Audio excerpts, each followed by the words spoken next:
Good morning, I'm Alexander Rennie and I'm enjoying a full English breakfast in the Bahamas. But don't worry, the podcast hasn't steered away from underappreciated British backwaters. It's just the name of my guest house here in Torquay. I am about to drive across Dartmoor to Tavistock. Do you like more toast? No, I've had plenty.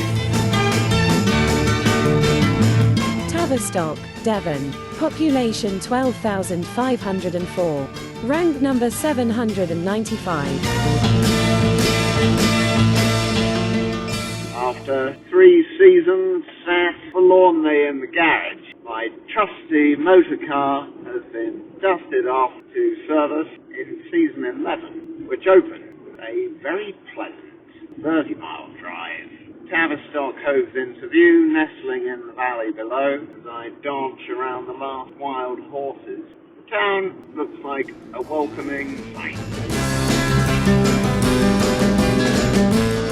Past the jalopy in the car park, we move on to the sun-swathed streets of Tavistock. So far, it's looking like everything you'd expect from this sequestered corner of the county. Bustling with Easter holidaymakers, we find the sort of shops that have gone out of fashion elsewhere.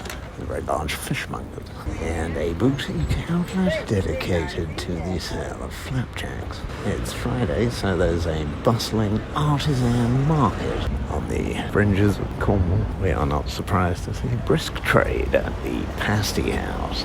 Nor does a large sign promising that cider is sold here look entirely out of place either.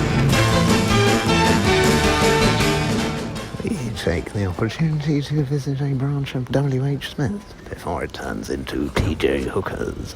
Where on earth are people going to buy their knockoff chocolate bars in future? Goodness only knows. There's pretty much not a single hardback book in stock. It's not difficult to see why this place has hit the skids. We leave empty-handed. Thank you. And before I was really aware, I ordered a couple of times from Smith's. Takes forever. Oh, does it? I've never done that. It's my go-to place for books. Good. Is there more upstairs? Yeah. Oh, you go first. Oh, okay. Thank you very much. And there we go, your lovely book. It is. Pevsner? Yeah. Thank you. Thank you. Now suitably equipped with the local edition of the Buildings of England series, courtesy of the infinitely superior Book Stop on Market Street, we find a comfortable bench to peruse a few facts about the town, which Pevsner describes as one of the most interesting and attractive of Devon's inland towns. The layout owes its origins to the River Tavy, its medieval growth to the Benedictine Abbey, and later development to the Russell family, later Dukes of Bedford, who inherited the land post-Reformation. 19th century growth was better planned than in many similar towns, with model cottages for workers and sympathetic reorganisation and improvement of the town centre, without losing its essential character. Let's see what this actually looks like on the ground. Battlemented town hall, erected by the Duke of Bedford, 1860.